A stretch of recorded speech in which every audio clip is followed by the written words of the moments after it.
Hi guys, how are you? I'm Pritham. Welcome to my channel, The Various Dimensions. In my previous video, I have discussed about the EKC or environmental governance curve and the effect of the environmental deterioration on the GDP. In that video, I have mentioned one term, the valence growth. Today, I will discuss this valence growth, that is, valence in between the economic growth and the environmental deterioration in more elaborate manner.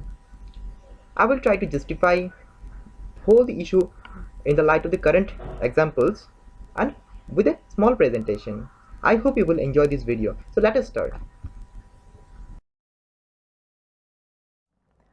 So this is the topic, environmental deterioration versus economic growth. This is a famous writing of Margaret Mead. He said, "We won't have a society if we destroy the environment." It bears immense significance that is related to all of us. It says if we destroy our environment, then where we will live? Then we won't have a society.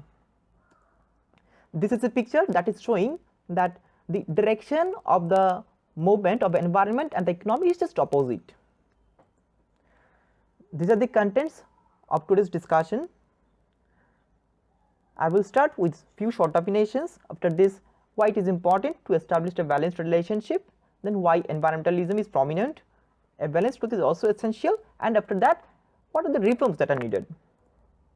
So let us start with some few definitions. First, economic growth. Economic growth means the capacity of a nation to produce more goods and services within a time period. Environmental conservation, it defines that anything that we do to protect our environment. Then environmental sustainability, it is the maintenance of the factors and the practices that contribute to the quality of the environment on a long term basis. That means we will improve our environment without reducing the existing quality of the environment, and the quality that we will improve, it will be for a long term basis, which will provide sustainability to our environment. Then environmentalism is nothing but which is actually concerned about the protection of the environment. So this all these four definitions will help us in the subsequent slides. So why it is important to have a balanced relationship? I will start this thing with the few example. So procurement of the land for the industries without proper justification cause deforestation. Ultimately, this deforestation will harm the sustainability of the environment, and it will ultimately harm the human being. The untreated sewages of the industries and the hazardous gases which causes pollution. So thus the industry should take care of the environment. Otherwise, if we set up the industries in any of the places without proper justification, it will have nothing but the negative implications on the environment due to the pollution caused by the pollutants from those industries. Thus the question arises that is there any law to prevent all those things? Yes, obviously India has strong legislation such as the Wildlife Protection Act of 1972, Water Act of 1974, Forest Conservation Act of 1980, Air Act of 1981, and ultimately the Environmental Protection Act of 1986. But the problem is that these are not implemented in the letter and spirit. This is because of the perception that environmental conservation is antithetical to the growth. We think that if we go for the environmental conservation, then it will not help us in the growth. So that is the perception that we have today. Let us know some reports. India have low rank in the World Bank's ease of doing business index. Thus, what India do is the fact that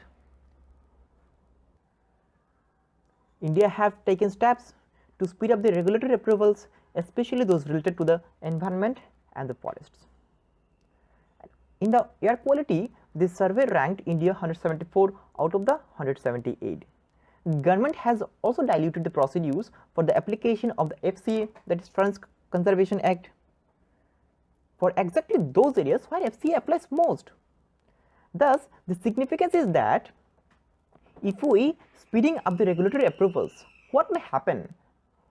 There so many things may slip out from the hands of the regulatory authorities.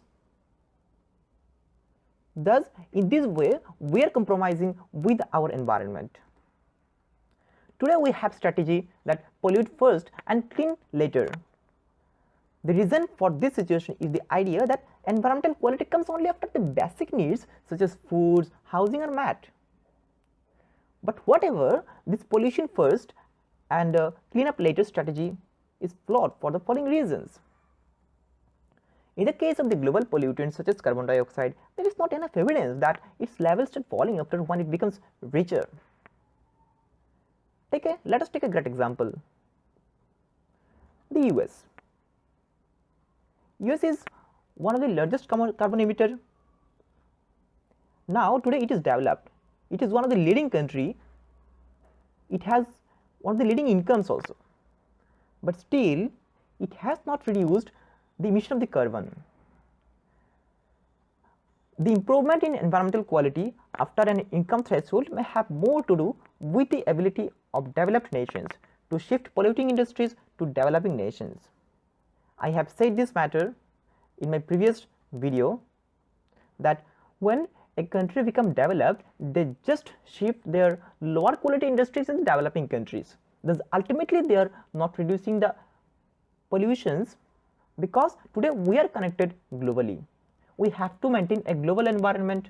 So for this reason, each and every country should cooperate in the reduction of the pollutants.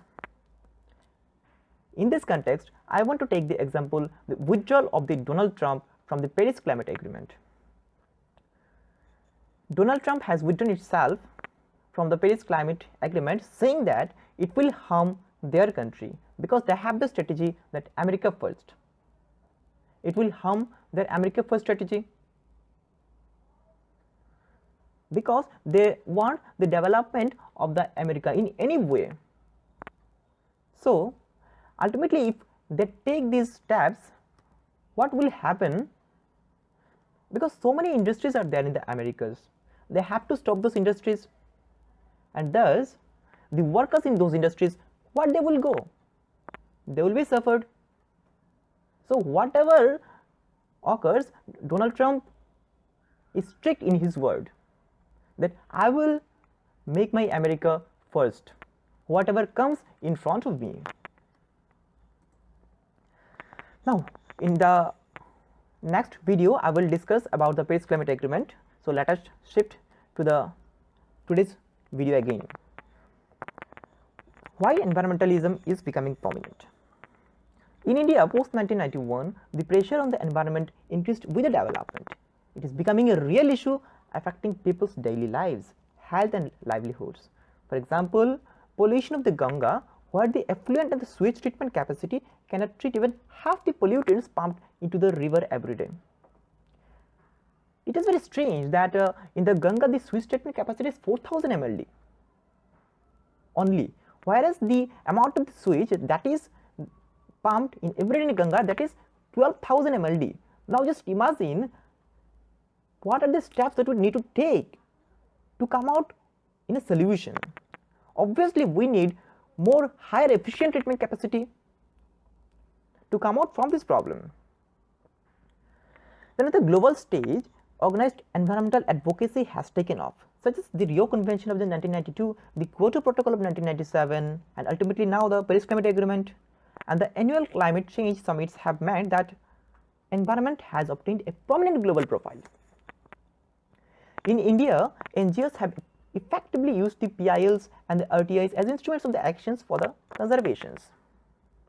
Even the judiciary is also showing the activism for the environmental conservation. For example, judicial action forced the government to move the entire fleet of the buses in the Delhi to CNG in 2001. Also, a number of the ad hoc interventions by the court eventually culminated in the establishment of the NGT, the famous NGT of the Delhi, that is National Green Tribunal in 2011, to adjudicate on the environment and the forestry related issues.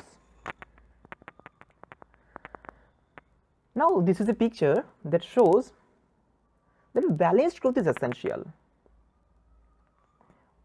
See, the mines and the industries, obviously that brings in jobs and improve the economic well-being. But such simplistic dichotomous comparisons of the environment versus development neglect many aspects of the human being. It also compromises the future ecological security of the natural resources like water, clean air, local climate, and the forest resources, on which the people depends upon. It is unfortunate that growth and environment are placed on opposite sides when they actually go together. Environmental conservation and economic growth are not an either or choice. We have to go both of them. We have to remember that there is no development without environment, and country cannot develop until it grows sustainably. Some development projects may have negative impacts on the environment. Now, for speeding up the clearances for the developmental projects means that environmental clearances will have to be reviewed quickly, but this should not compromise the environmental assessments or results on dilation of the existing protection norms. Otherwise, it will harm the environment. Now, there are many reasons why the environmental or the forest clearances for a project might be delayed. It is not that the delays are always due to the slow assessment or the bureaucratic hurdle. In many cases, it is because of the incomplete information by the applicant or non-compliance with the procedure. There is a lack of the environment and the conservation expertise. This is a very good point, that there is a lack of environment and conservation expertise in the assessment. Scientists and the civil society are underrepresented in the assessment machinery. The idea of sustainable development cannot be more rhetoric. It must be accompanied by transparent, participatory mechanisms that allow for meaningful discussion of the development paths that make growth truly sustainable. Now, then, what are the reforms that are needed? Obviously, the first thing, we need smarter technology. We need more innovation so that we can reduce the pollutions. India's current environmental impact assessment, that is EIA process, is broken totally. EIAs need to be done by independent accredited professionals and need to follow more robust methods that quantify the economic benefits.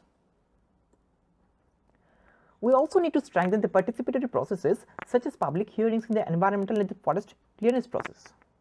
Meaningful public participation in the decision making in environmental and the natural resources management will build greater trust among various stakeholders and reduce conflict. It is now high time that India has an independent professional environmental regulator.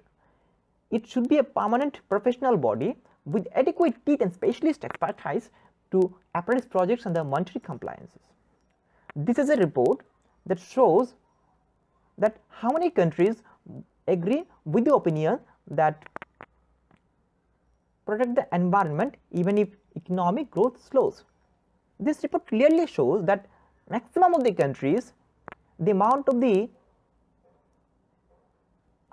how much they are agree, that is clear from this chart. Thus, we can say that every country now they understood that the environment should be protected. But still, after all those things, why this part is neglected? Why the policies are not framed in such a manner so that a balanced growth will be maintained? It is obvious that it is tough to maintain a balance, but if we are not taking steps in today, our future generation will just suffer for these policies. Thank you for watching.